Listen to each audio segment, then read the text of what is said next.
자, 시작하겠습니다, 여러분. 우리 선생님 지난 시간에 실수로 사동피동 수업을 했는데 종결 표현이랑 이제 높임 표현을 한 줄 알고 했는데요. 종결 표현과 높임 표현 수업을 해보도록 하겠습니다. 우리말 문법 요소는 그러니까 문장을 우리가 이야기를 할 때 실현될 수 있는 표현을 이렇게 6가지 정도로 체계화해서 공부를 하고 있는데요. 오늘 여러분과 함께 살펴볼 것은 이 종결 표현과 높임 표현입니다. 자, 먼저 종결 표현. 왜 우리말 속담 중에 이런 말 있잖아요. 우리 한국말은 끝까지 들어봐야 된다. 그렇죠? 왜냐면 그 끝에 오는 것들에 의해서 실현되는 것이 꽤 많습니다. 자, 예를 들어서 종결어미라고 하죠. 마지막에 오는 어미를. 그렇죠? 종결어미에 의해서 그 화자, 자산이 아니라 자신입니다. 자신의 생각이나 느낌 등이 표현되기 때문에 종결어미가 되게 중요하고요. 그리고 종결어미 말고도 억양으로도 실현될 수 있어요. 그렇죠? 예를 들어서 마셔 하면 뭐야? 약간 명령이고 마셔? 뭐야? 똑같은 마셔지만 마셔 하면은 물음이죠. 그렇죠? 억양을 어떻게 하느냐에 따라서 화자의 생각이나 의도가 다르게 전달될 수 있다. 어쨌든 이런 것을 우리가 뭐라고 하냐면 종결 표현이라고 합니다. 마지막 부분에 실현되는 표현이기 때문에. 자, 그럼 종결 표현의 종류를 살펴볼 텐데요. 종류 한 5가지 정도가 돼요. 근데 이 5가지를 분류한 기준은요, 바로 요구사항이 있냐 없냐예요. 우리 어떤 발언을 할 때, 발화를 할 때, 뭐 상대방에게 꼭 요구사항이 있을 수도 있고 없을 수도 있잖아요. 그렇죠? 자, 그런데 만약에 요구사항이 있다면 둘 중에 하나일 겁니다. 뭐냐면 내가 말한 거니까 이 사람이 거기에 대해서 답변해 주길 바랄 거고요. 아니면 무언가 행동을 해 주길 원할 수도 있어요. 그죠? 그것 좀 가져다 줄래? 하면 행동을 요구하는 것이고요. 그죠? 밥은 먹었니? 하면 뭐예요? 네, 아니요 라고 답변을 요구하는 거잖아요. 자, 그런데 그런 게 전혀 없는 경우도 있어요. 굳이 답변을 하지 않아도 되고요. 행동을 하지 않아도 되는 그런 문장도 있습니다. 자, 그걸 우리가 보통 뭐라고 하냐면 평범한 서술이다라고 해서 평서문 또는 평서형의 문장이다라고 이야기를 합니다. 자, 여러분이 대부분 읽게 되는 책, 설명되어 있는 게 많잖아요. 객관적 사실, 진리 이런 것들을 서술해 놓은 책 같은 경우는 평서문의 진술이 많죠. 무엇이다 뭐 이런 어떤 정의처럼. 자, 그런데 평서문처럼 상대방에게 별로 요구사항이 없지만 거기에 조금의 화자의 느낌이 들어가 있는 문장도 있습니다. 바로 감탄문입니다.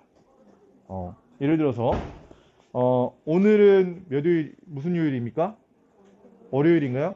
아, 오늘은 월요일이다 인데 오늘이 월요일이구나 하면은 약간 놀람의 의도가 들어가지만 여러분에게 어떤 답변을 요구하는 거예요. 물론 호응해주기 위해서 네 해줄 수는 있겠지만 굳이 안 해도 예의에 어긋나는 건 아니다. 무슨 말인지 알겠죠? 그럼 우리가 감탄문이라고 이야기합니다. 답변을 요구하는 건 뭔지 알죠? 의문문이라고 하죠. 그렇죠? 의문문. 이 중에 여러분 이따 의문문은 또 따로 중요해서 몇 가지 좀 더 살펴보도록 하겠고요. 행동을 요구하는 게 2가지가 있거든요. 행동을 요구하는 게 뭐가 있을까요? 명령과 청유 2가지가 있다는 거 아나요? 그럼 명령과 청유는 어떤 차이가 있죠? 뭐뭐 할래? 이것과 해랑 좀 다르다? 뭔가 약간 강압적이고 약간 완곡한 표현의 차이? 근데 사실 더 정확한 것은요, 바로 이겁니다. 행동을 청자에게만 권할 때, 그리고 화자 또한 그것을 하겠다고 할 때, 2가지로 분류를 하는데, 청자에게만 행동을 요구할 때 우린 뭐라고 하냐면 명령이라고 합니다. 그러면 화자도 함께 거기에 참여하겠다고 하는 것을 우리는 청유문이라고 하죠. 그러니까 우리가 보통 명령은 괜히 명령이라는 말을 이제 상급자가 지체가 낮은 사람이 지체 높은 사람에게 명령을 할 수 없다고 생각을 하거든요. 명령이 가능한 거예요. 그렇죠? 왜? 그 청자가 뭔가 행동을 하도록 요구만 하면 되는 거죠. 예를 들어서 여러분 인사치레를 선생님한테 선생님 맛있게 드십시오 라고 한다면 그거 명령한 거예요. 왜? 실제로 이론상 명령이라는 거지. 그렇죠? 자, 그러면 청유문은 말했지만 화자와 청자가 함께 할 때 하는 건데 예를 들어서 매점 가자 했을 때 나도 가겠다는 거야. 그렇죠? 그럴 때 왜 청유인데 뭐뭐 하자라는 어떤 그 어미를 사용하잖아요. 그런데 뭐뭐 하자라고 했을 때 늘 청유의 형태인 건 아니에요. 예를 들어서 막 여러분이 맛있는 걸 막 먹고 있어. 그럼 나도 같이 먹고 싶은 거야. 그러면 내가 가서 야 나도 좀 먹자 하면 이게 함께 먹자는 걸까요? 나도 먹고 싶다는 걸까요? 나도 먹고 싶다는 의미로 쓰는 거기 때문에 그렇고요. 그리고 만약에 예를 들어서 너무 시끄러운 상황이야. 야 조용히 좀 하자라고 했을 때 이것은 나는 이미 조용하고 있었거든요. 그렇죠? 일단 누구한테 권하는 거예요? 청자들에게 행동을 권하는 것이기 때문에 그런 형태로도 쓰일 수는 있다 정도만 알아두면 되겠습니다. 그런데 일반적으로 청유문은 화자청자가 모두 행동을 하는 경우가 많습니다. 자, 이렇게 해서 종결 표현의 종류가 5가지가 있는데요.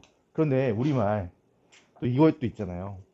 한국말의 특징, 한국어의 특징 이야기를 하면 1번으로 많이 꼽는 거거든요. 바로 높임법입니다. 높임말, 존댓말. 사실 외국말에 비해서 우리말이 높임법이 많이 분화되어 있는 건 사실이에요. 그래서 종결 표현에도 높임법이 여러 가지가 있습니다.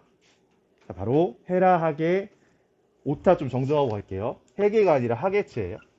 그리고 요게 평서문이 개가 아니라 내거든요. 자, 이 책의 표를 보니까 갑자기 답답해 오죠? 이걸 외워야 되나 싶죠? 외울 필요 있을까요? 없을까요? 외울 필요가 없어요. 왜냐면 암기한다는 건 여러분이 평상시 잘 모르는 걸 암기를 해야 되는 거죠. 근데 이거 여러분 모를까요? 머릿속에 있는 거야. 왜냐면 여러분은 네이티브거든요. 그쵸? 그래서 이걸 암기하려고 노력할 필요는 없습니다. 다만 뭐 할 줄 알아야 돼요? 분류할 줄 알아야 돼요. 예를 들어서 는구나가 왔을 때 이게 감탄문이구나 정도는 알아야 돼. 그쵸?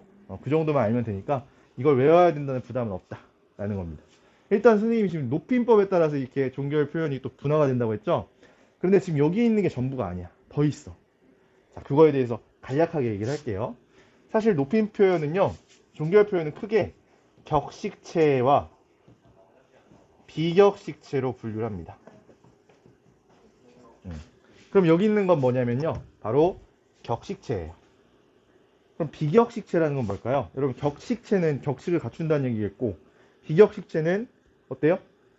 딱히 격식을 갖추지 않는다는 얘기겠죠? 그럼 여러분 친구들끼리 대화할 때는 격식체를 많이 사용할까요? 비격식체를 사용할까요? 여러분 친구들한테 헤라치 써요? 이게 별로 높이지 않는 낮춤말이거든요. 친구니까 헤라치를 쓰냐?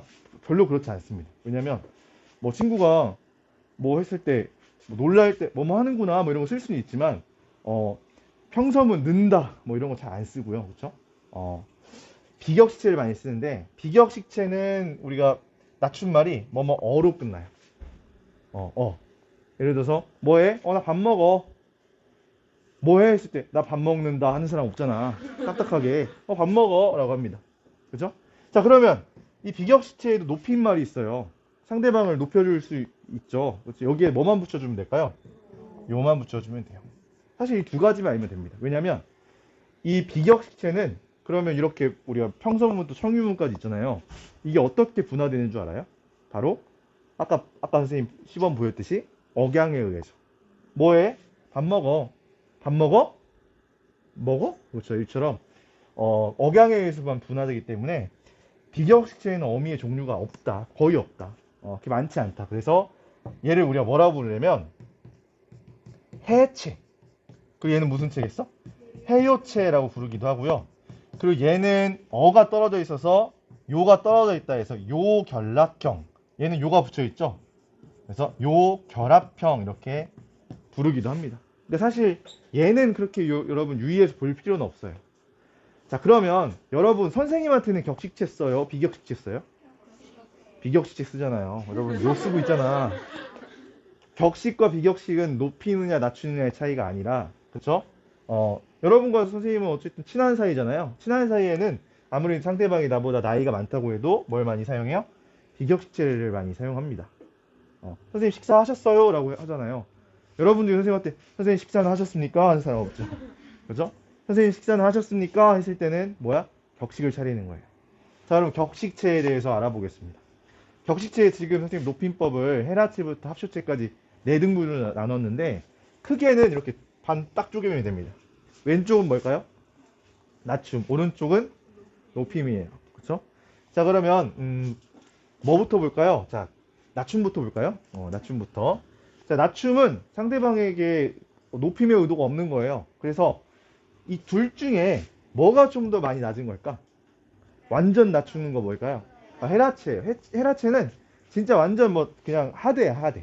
헤라체는 높임의 의도가 전혀 없는 것이 우리 헤라체인데, 그래서 예를 들자면 여러분 선생님 사극을 좀 떠올리는 게 좋다고 생각이 드는데, 왜냐면 하오체나 하게체는 현대 국어에서는 잘 사용하지 않잖아요. 그래서 여러분 사극을 떠올려 보면 좋을 것 같아요. 헤라체도요 사실 잘 안 써요. 헤라체도 아무리 그 나보다 어린 사람이라고 해도 여러분한테 내가 헤라체를 했을 때 밥은 먹었느냐 하진 않잖아요. 그죠? 그런 말을 쓰지 않기 때문에 사극을 떠올리는 게 일단 제일 좋습니다. 사극. 장군님이 이 졸병한테 쓰는 말을 생각해 보면 장군님 뭐 하십니까? 밥 먹는다. 이런 말 쓰죠. 어, 너는 뭐 하냐? 그래서 저도 밥 먹습니다. 너도 밥 먹는구나. 뭐 먹느냐? 맛있게 먹어라. 나도 같이 먹자. 그쵸? 장군님 말투를 생각하면 되잖아요. 그쵸? 그런 말투를 떠올리면 되는 게 바로 헤라체입니다. 그럼 하계체도 낮춤인데 어떤 차이가 있을까요? 하계체. 하계체는 사실 선생님 한번 소개한 적이 있거든요. 자네라고 하는 말하면서 선생님이 소개한 적이 있어요. 하계체는 자네라고 하는 대명사랑 굉장히 어울리거든요. 자네는 누가 쓴다 했죠? 장인어른이 사위한테 많이 쓰고, 또는 대학 교수님이 대학 제자들한테 많이 써요. 대학교 다니는 학생들한테. 자, 그런데 여기에 선생님이 띄운 거는 이 사극의 어떤 통일성, 일관성을 위해서 중전마마를 모셔왔습니다. 중전마마는 함부로 막 그렇게 아무리 자기보다 낮은 사람이라고 해서 헤라치를 쓰진 않더라고요. 드라마에서. 기품이 있는 사람이잖아. 그러다 보니까 자기보다 낮은 사람이더라도 어때요? 조금 대우해줍니다. 그렇다고 해서 나보다 높여줄 수는 없으니까. 그쵸? 그래서 쓰는 말이 바로 하계체예요. 자네 왔는가? 그쵸? 이것 좀 계속 먹으라는 얘기해서 미안한데, 먹게, 같이 좀 먹세. 잘 먹는구먼. 그쵸? 이런 말. 중전마마 말투 같지 않아요? 그쵸? 또는, 우리 그 외할아버지가 우리 아빠한테 쓰는 말투 같은 거 생각해도 돼요. 그러니까 장인어른이 사위한테 쓰는 말투를 생각해도 상관없는데, 어쨌든 하계체라고 하는 것은 높임의 의도는 없지만, 그래도 헤라체보다는 좀 존중해주는 표현이다. 그렇죠? 인격적으로 좀 존중해주는 표현이다. 자, 그러면 이제 높임 표현 보겠습니다. 높임 표현. 하오체와 합쇼체인데요. 더 높여주는 건 당연히 뭐겠어요? 합쇼체예요. 합쇼체가 어떻게 보면 가장 격식을 갖추고 있는 말투인데, 그러니까 당연히 쫄병이 이제 장군님께 쓰는 말투를 생각하면 됩니다. 적이 몰려옵니다 하면은 뭐야? 그냥 알려주는 거야. 객관적 사실을 얘기하는 거죠. 그래서 옵니다, 읍니다를 쓰죠. 그렇죠? 식사는 하셨습니까? 읍니까 하면 뭐야? 의문의 형태고요. 그렇죠? 명령 아까 가능하다고 했죠? 아무리 지체가 낮은 사람이더라도 높은 사람에게 명령이 가능하다. 행동만 하게 유발한다면 식사 맛있게 하십시오. 읍시오의 형태를 쓰죠. 그렇죠? 읍시오의 형태를 씁니다. 그리고 청유문엔 특이하게 뭐냐면요. 시지요를 쓰거든요. 요가 들어가 있어서 여러분 뭐로 오해하기가 쉬울까요? 얘로 오해하기가 쉽거든요. 근데 얘가 해요체라면 요를 뗀 것은 뭐가 돼야 돼요? 해체가 돼야 돼. 근데 예를 들어서 친구들이랑 여러분 뭐 얘기할 때 뭐 같이 가시지요 이런 말 쓰지만 높은 사람한테 친구한테 가시지 이런 말 써요? 친구한테 가시지 이런 말 잘 안 쓰잖아요. 물론 뭐 가지 이런 말 쓰긴 하지만 쓸 수는 있지만 그게 가시지요는 완결된 형태 같지만 가지 이거는 가시지요의 느낌은 좀 아니잖아. 가지 하면 뭔가 말이 안 끝난 것 같기도 하고 그쵸? 그래서 시지요는 합쇼체에서만 쓸 수 있는 고유한 어미의 형태로 봐요. 근데 형태가 보통 합쇼체는 비읍이 들어가는 통일성이 있는데 얘는 그렇지 않다. 그래서 꺽쇠 가로로 좀 기억을 해두는 게 좋습니다. 이해됐죠? 자, 근데 감탄문은 또 비어있네? 그러면 쫄병은 놀랄 수도 없느냐? 쫄병은 놀라도 안 돼요? 놀랄 수는 있어요. 어떤 식으로 놀랄까요? 아니, 어미를 쓴다면? 놀랐어.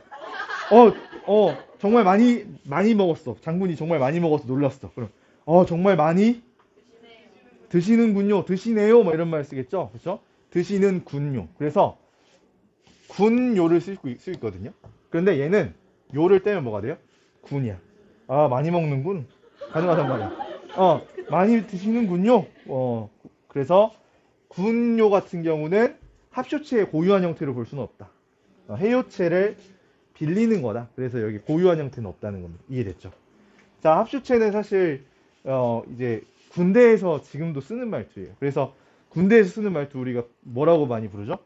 다나까다. 다나까로 끝난다. 그렇죠? 다는 평서형, 까는 뭐야? 의문형. 그래서 다나까라고 부르죠. 뭐라고? 나? 아니야, 아니야. 다 또는 까라는 뜻이야. 다 또는 까라는 뜻이야. 다나까가 다 5월 까라는 뜻이지 나도 된다는 건 아니야. 그래서 예를 들어서 예를 들어서 병사 일반 병사가 중대장한테 나도 쓸 수 있다고 했지? 그러면 중대장님 뭐 하나? 그러면 돼 안 돼? 큰일 납니다. 다나까는 다 또는 까라는 거예요. 몰랐어요? 몰라도 되지 뭐. 그죠? 자, 그럼 이제 하오체 볼게요. 하오체는 지금 써요, 안 써요?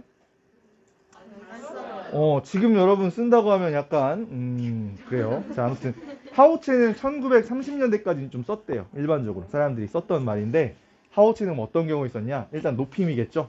근데 특이한 게 뭐냐면 실제 나보다 높은 사람한테 쓰는 말투는 아니에요. 그럼 어떤 경우에 있었냐? 이 사람이 최소한 나랑 동급이거나 나보다 낮은 사람이에요. 근데 그럼에도 불구하고 존중해주는 표현이죠.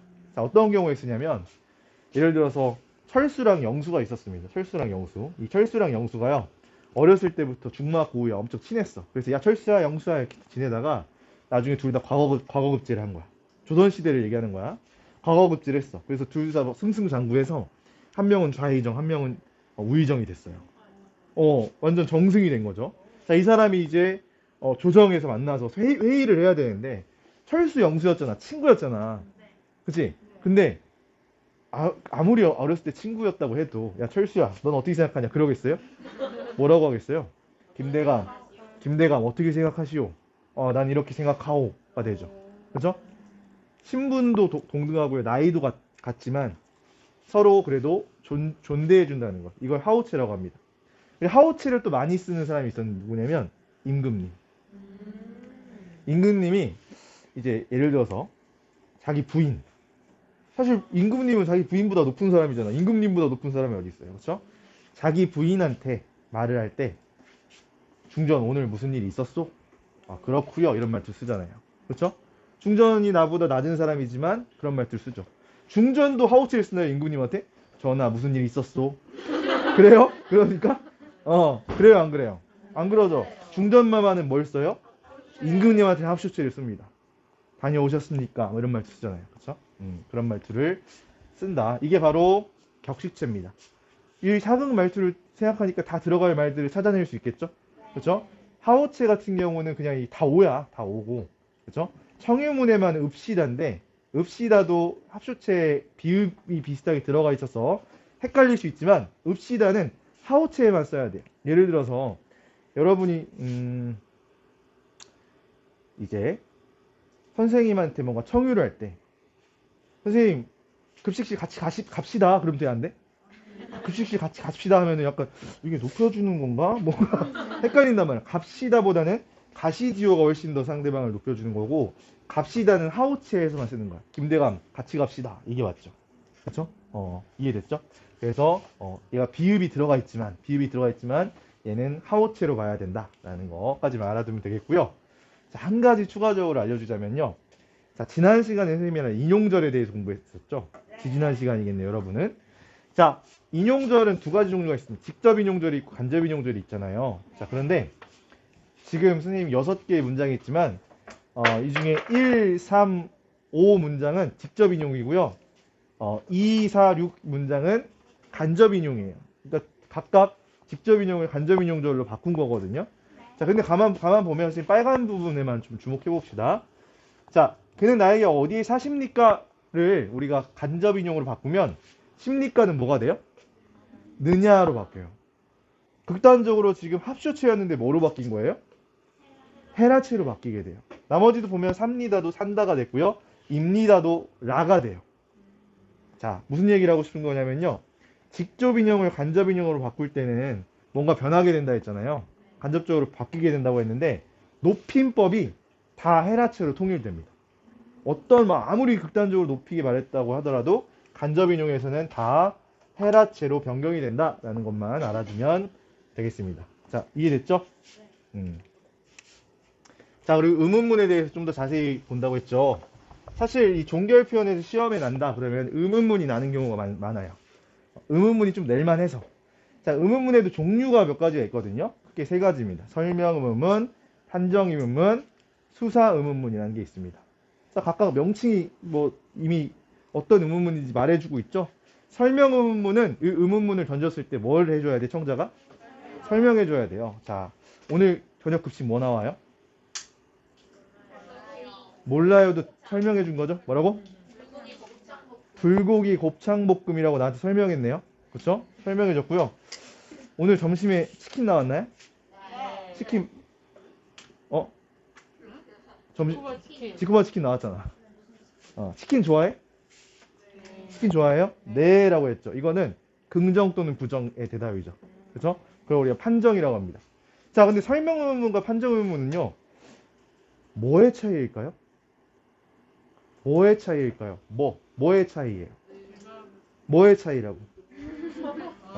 우리가 보통 의문사라고 이야기하는 것들, 의문사. 국어에서 뭐 지시부사라고도 하는데, 무슨, 왜, 이런 것들이 들어가면 설명 의문문이 돼요. 예를 들어서, 선생님 여기 치킨 좋아해? 라고 했지만, 여기서 치킨 좋아해 하면 예 아니면 아니오로만 대답해야 돼요. 치킨 좋아해? 했을 때, 네, 저는 간장치킨을 좋아해요. 라고 하면은, TMI 말도 안 되는, 너 묻지도 않은 것까지 얘기한 거야. 그치? 근데 예를 들어서 치킨 뭐 좋아해? 라고 했을 때 네 라고 하는 게 이상한 거야. 그쵸? 치킨 뭐 좋아해? 라고 하면 뭐라고 해야 돼? 저 간장치킨을 좋아하고 뿌링클을 좋아해요. 뭐 이런 얘기를 해줘야 되는 거야. 설명을 해줘야 된다는 거죠. 뭐가 들어가면. 자, 역시 오늘 급식 뭐 나와 해서 뭐를 빼면 뭐가 되냐면 오늘 급식 나와? 그럼 뭐라고 해야 돼요? 네, 아니오라고 대답해줘야 돼요. 그렇죠? 즉, 이 지시부사, 의문사의 차이다. 쉽죠? 생각보다 간단하죠? 자, 그러면 수사 의문문에 대해서 이야기할 텐데요. 너 안 일어나니? 왜 대답을 안 하죠? 대답을 할 필요가 없거든요. 너 안 일어나니? 라고 했을 때 여러분 뭐라고 느꼈어? 누가 엎드려 있나? 그치? 일어나라고 지금 선생님이 하시나? 행동을 요구한 것 같잖아. 그러니까 너 안 일어나니? 라고 하는 의문의 형태를 띠고 있지만 실제로는 뭐인 거예요? 명령인 거죠. 그쵸? 이해돼요? 그리고 오늘 방학이면 얼마나 좋을까? 이건 뭐야? 질문이야? 선생님 3천만큼 좋겠는데 뭐 이런 걸 물어보는 건 아니잖아요. 얼마나라고 해서 얼만큼 좋은지를 숫자를 내가 구체적으로 물어보는 게 아니죠. 그래서 이건 뭐야? 오늘 방학이면 좋겠다 이거잖아요. 그렇죠? 이처럼 명령이나 아니면 나의 어떤 서술, 감정의 서술 같은 걸 할 때도 의문문을 쓴다. 그런데 실제 의문문은 아니다. 자, 이걸 우리가 뭐라고 하냐면 수사 의문문이라고 하는데 문학적인 표현을 우리가 수사라고 하잖아요. 실제로 이 의문문은요, 문학에도 쓰이죠. 근데 다른 명칭으로 우리가 불러요. 무슨 법? 서리법, 서리적 표현이라고 말하잖아요. 질문의 형태를 띠고 있지만 실제 질문이 아닌 것들. 그런 거 우리는 수사 의문문이라고 이야기합니다. 문법에서는. 이해됐죠? 이해되죠? 자, 어려운 건 없었을 거라 생각하고요. 문제 풀어보겠습니다. 자, 보기의 설명에 따라 기역, 미음의 밑줄 친 문장을 분류한 것으로 적절한 것을 골라보자 라고 했습니다. 자, 기역은요. 너 밥 먹었어? 입니다. 그러면 뭐라고 대답해야 돼요? 네, 아니 이렇게 대답해야죠. 그렇죠? 그러면 판정 의문문이죠. 니은 왜 그렇게 화가 났어? 라고 했을 때 아니 하면 돼야 안 돼요? 왜 화가 났는지를 설명해 줘야 돼요. 그렇죠? 그러니까 얘는 뭐야? 설명 의문. 왜가 들어가 있잖아. 왜. 그렇죠? 자, 이 아이가 내 동생이니? 이건 어때요? 아니라고 하면 돼. 셋째 동생이야. 그럴 필요 없어. 그죠? 아니요라고 하면 돼요. 그러니까 판정이죠. 자, 누가 이 가게의 주인입니까? 라고 했을 때는 설명해 줘야 돼요. 그렇죠? 자, 마지막으로 그렇게만 되면 얼마나 좋을까? 이건 그렇게 되면 좋겠다라고 하는 내 생각을 서술해 주는 거죠. 그러니까 여기 들어가야겠네요. 정답은 기역, 디귿, 니은, 리을, 미음 각각 되어 있는 3번이네요. 그렇죠? 안 어렵죠? 의문문 문제가 어렵진 않습니다. 자, 그 다음 문제 3번. 국어의 종결어미의 활용 양상을 알아보기 위해서 보기에 먹다. 확실히 국어 선생님들이 먹다를 좋아하는 것 같아. 먹다의 활용형을 채워 넣으려고 한다. 기억부터 미음에 들어갈 수 있는 말로 적절하지 않은 것을 골라보자. 자, 보겠습니다. 먹다를 여기다 선생님이 넣어볼게요. 자, 하십시오체. 단아까였죠. 그렇죠? 그것의 평서문을 만들면 뭐가 될까요? 먹습니다 아닐까요? 그렇죠. 먹습니다라고 하잖아. 밥 먹고 있는데 장군님이 뭐해 물어봤으면 내가 평서문으로 대답해야 될 거 아니에요. 밥 먹습니다 라고 해야 될 거 아니에요. 그렇죠? 먹습니다. 자, 하우체의 명령문. 하우체의 명령문은 뭐로 끝나야 돼요? 오로 끝나야 돼. 드시오 이렇게 해야 되잖아요. 가시오 그렇죠? 해야 됩니다. 자, 그런데 하우체의 명령문 그러면은 아마 드시오가 맞을 것 같아.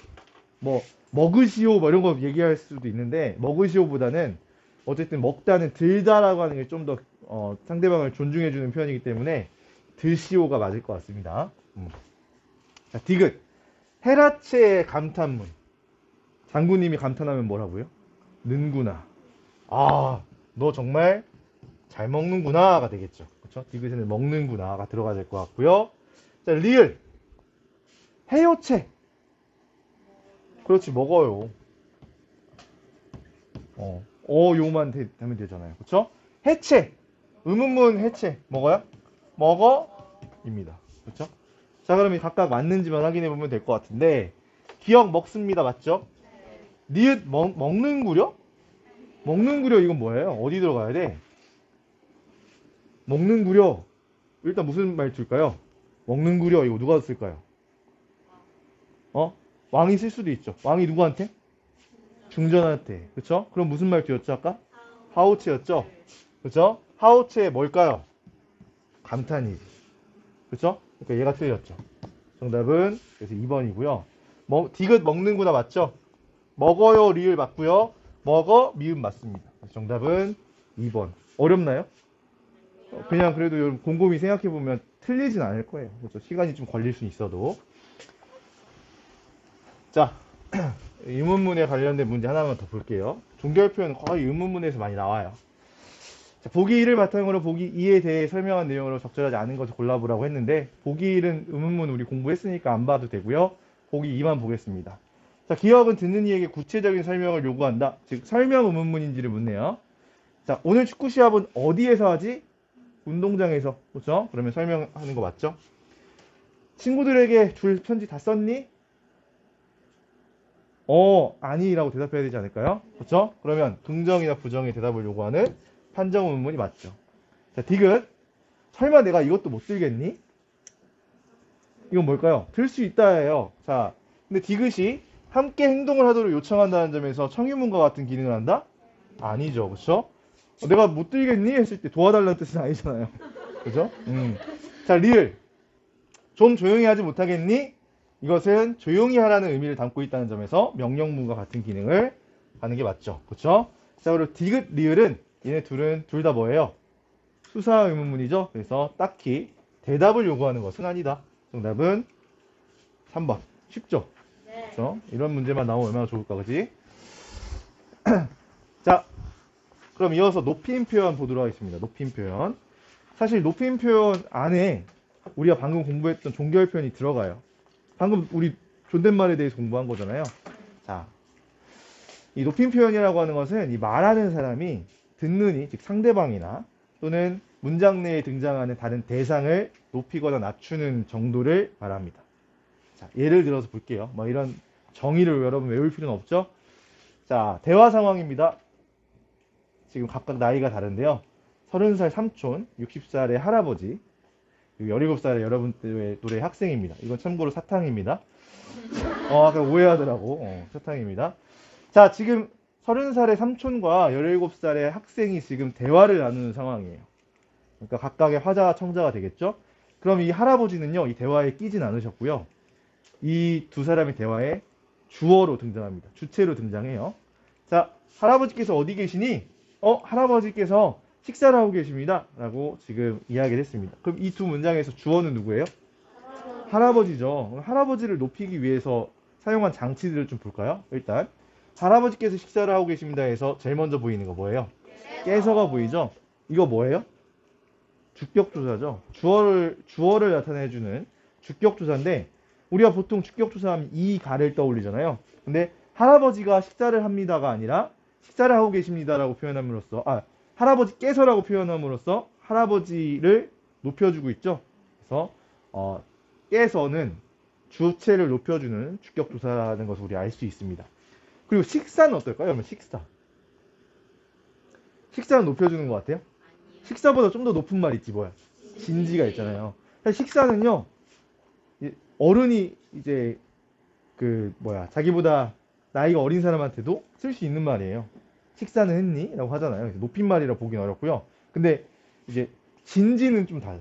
진지는 먹었니? 라고는 하지 않잖아. 그죠? 선생님 진지 드셨어요? 이건 괜찮지만 가은아 진지는 먹었니? 라고는 하지 않잖아요. 식사는 했니? 가 맞죠. 그렇죠?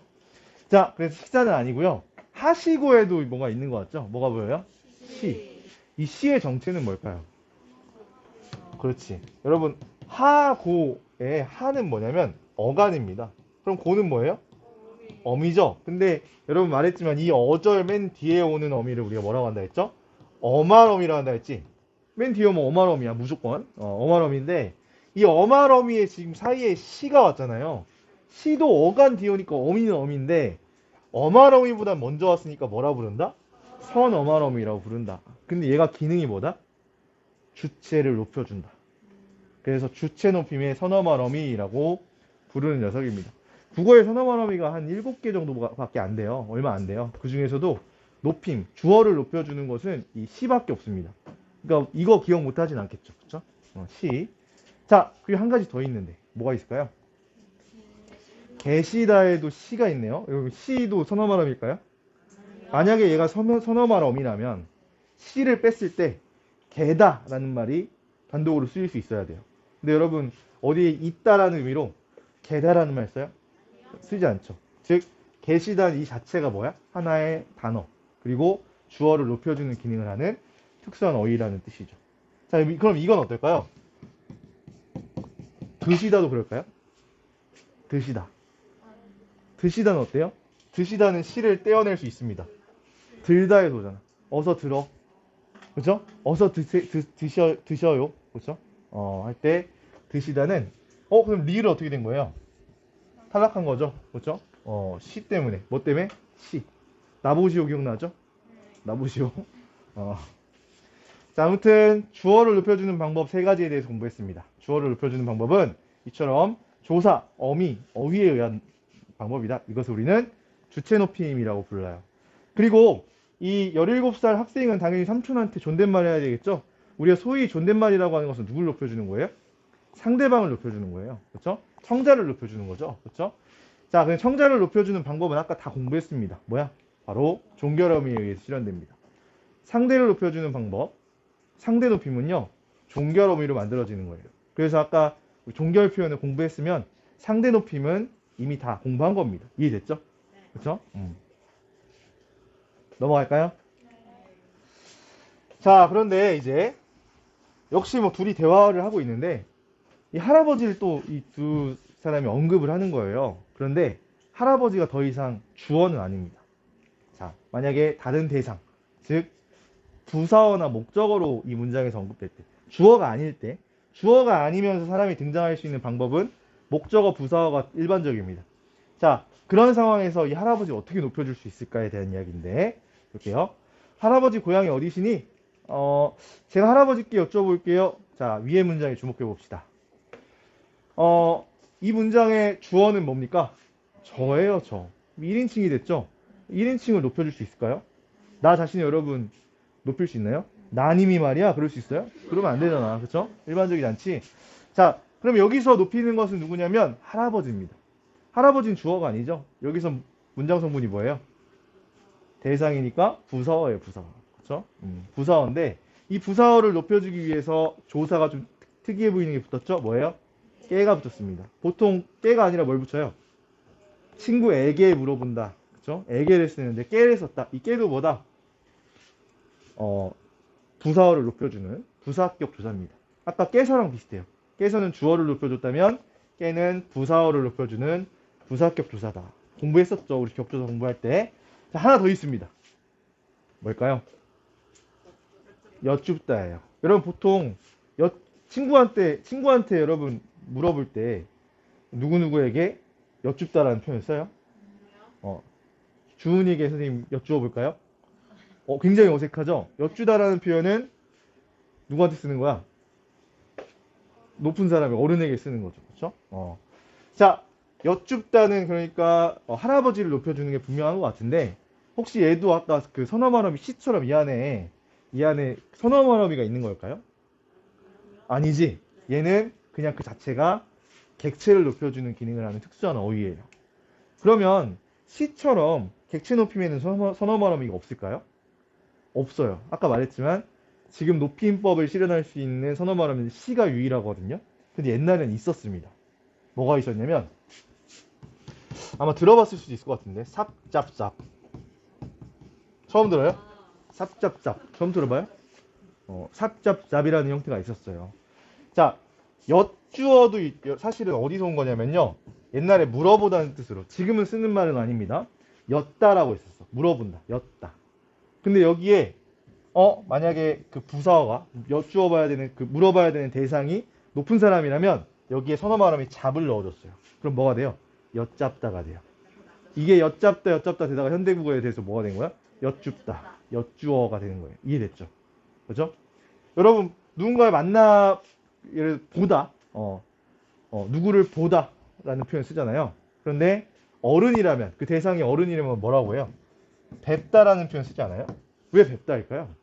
얘도 원래는 보다 사이에 얘가 들어간 거야. 그러니까 이 반치음이랑 아래아가요 어떤 뭐 이유든 바뀌게 된 거죠. 그래서 뵙다의 형태로 바뀐 거예요. 근데 현대 국어에는 지금 이게 남아있다 안 남아있다? 남아있지 않기 때문에 없다고 봅니다. 그런데 선생님 이걸 설명한 이유가 뭐냐면요. 실제로 여러분 수능이나 모의고사를 보게 되면 중세국어 문제가 나오잖아요. 근데 중세국어 문제에서 이거 꽤 많이 물어봐. 삽잡잡을 많이 물어봐요. 그래서 알아둘 필요는 있다. 고전문법 할 때 또 한번 보면 돼요. 자, 이것이 이 두 가지가 전부예요. 객체 높임 간단하죠? 객체 높임은 이처럼 특수한 어휘와 그리고 부사격 조사에 의해서 실현된다. 라는 거 알아두면 되겠고요. 자, 그러면 잠깐 이 삼촌이 한 말 좀 들어볼까요? 할아버지의 고향이 어디시니? 라고 했어요. 지금 서술은 뭐예요? 어디시니죠? 주어가 뭘까요? 고향이죠. 고향. 그쵸?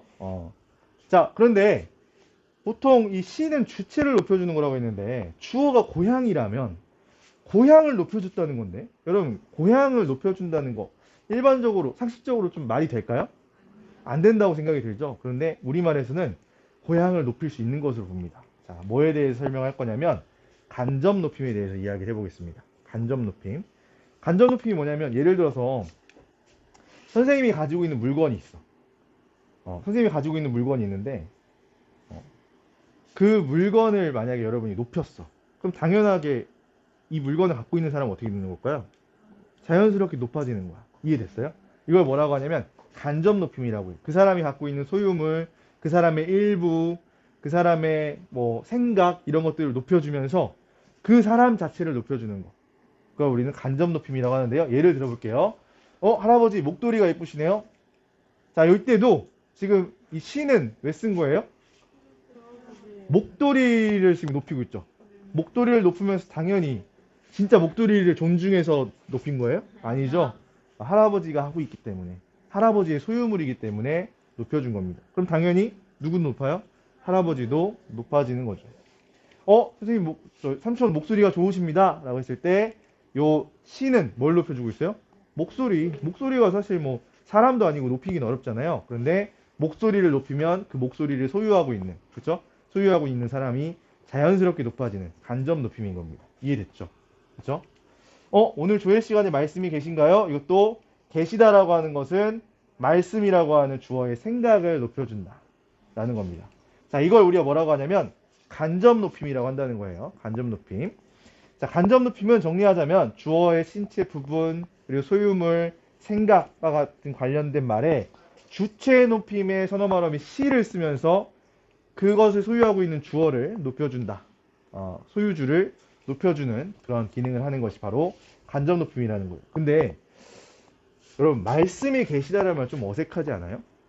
선생님 오늘 예를 들어서 그 조회 같은 게 있을 때 다음은 교장 선생님의 말씀이 계시겠습니다. 이런 말 써요? 뭐라고 하죠?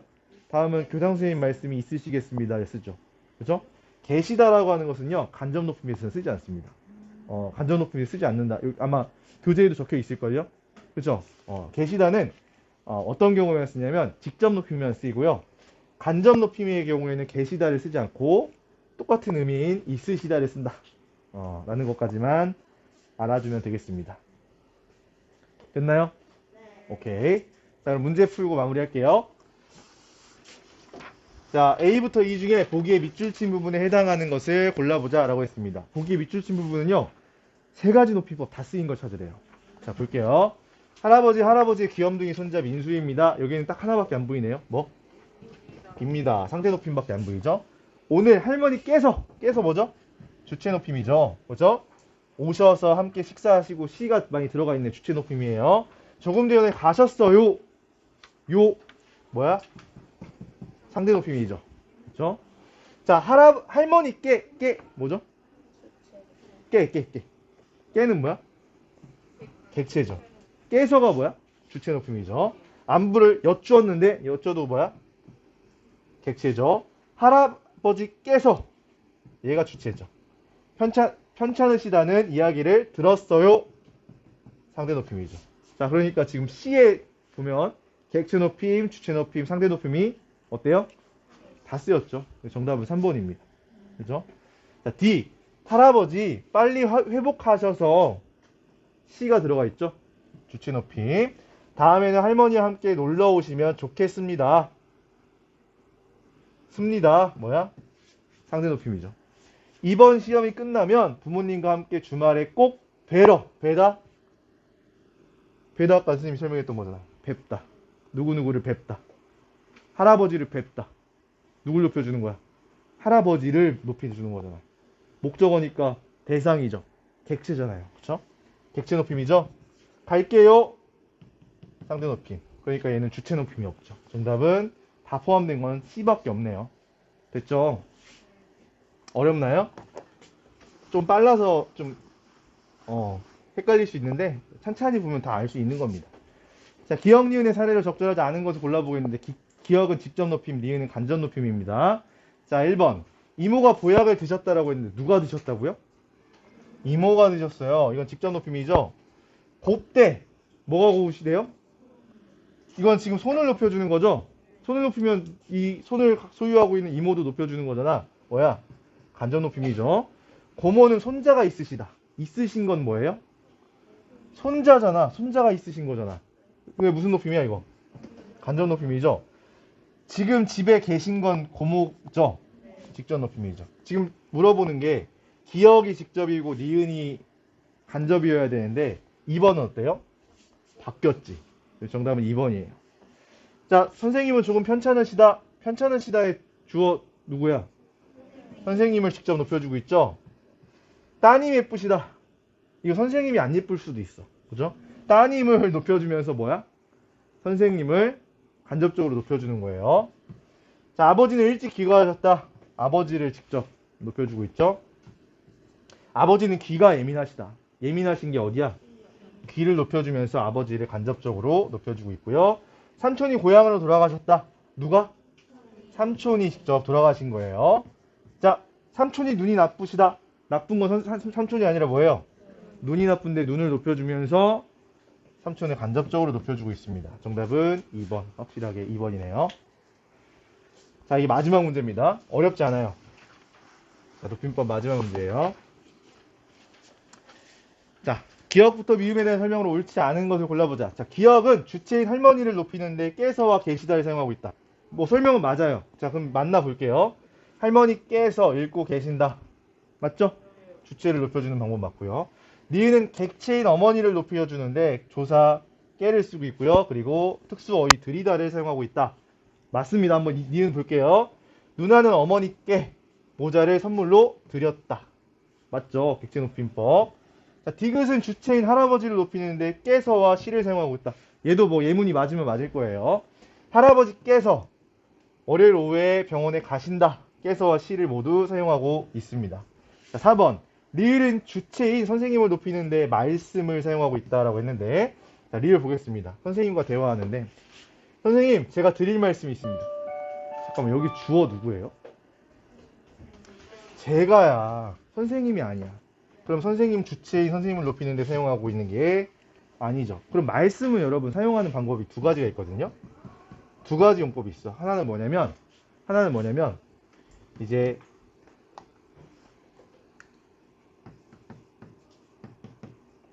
자기 자신을 낮출 때 쓰는 거야.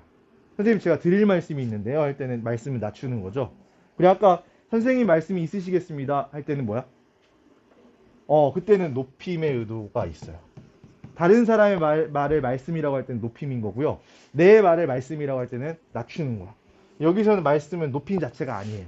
낮추는 거죠. 자기 자신을. 이해됐죠? 겸손의 표현입니다. 자, 미음.